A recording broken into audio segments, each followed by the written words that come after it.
بسم اللہ الرحمن الرحیم۔ السلام علیکم۔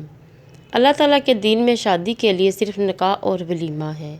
نکاح کے بعد صرف گھر کے چند یعنی دلہا اور اس کے ماں باپ دلہن کو اپنے گھر لے جائیں۔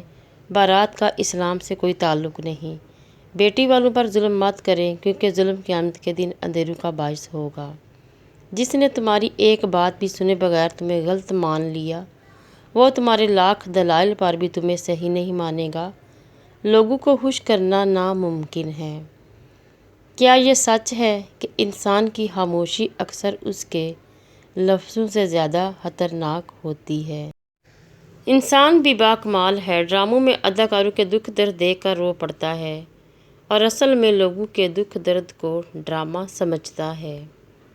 زندگی کے حسین لمحات واپس نہیں آتے، لیکن اچھے لوگوں سے تعلقات اور ان سے وابستہ اچھی یادیں دلوں میں زندہ رہتی ہیں۔ کوئی بھی مصیبت اللہ تعالیٰ کی اجازت کے بغیر نہیں پہنچ سکتی۔ اندر کی تیاری خود کرنی ہے، باہر سے لوگ ماربل لگا دیں گے۔ اپنوں سے منافقت کرنے والوں کو میں نے ہمیشہ غیروں کے پاؤں میں گرتے دیکھا۔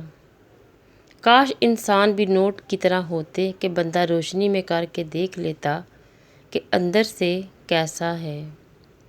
وہ دن کبھی نہ دکھانا میرے اللہ مجھے کہ اپنے آپ پر غرور ہو جائے۔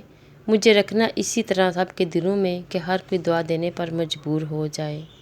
جب دولت آنے سے کسی کا اخلاق تباہ ہو جائے تو سمجھ لو اس کے زوال کا وقت شروع ہو گیا ہے۔ خود کو حق پر سمجھ کر بد زبانی کرنے والا مسلمان یہ کیوں بھول جاتا ہے کہ ہمارے نبی اکرم حضرت محمد صلی اللہ علیہ وآلہ وسلم سب سے بڑھ کر حق پر تھے اور سب سے زیادہ خوش اخلاق بھی۔ یہ ہے ہماری اوقات، پھر بھی تکبر غرور اتنا کہ جس کی کوئی حد نہیں۔ اے اللہ تعالیٰ ہم سب کے حالوں پر رحم فرما، آمین۔ اللہ نگہبان۔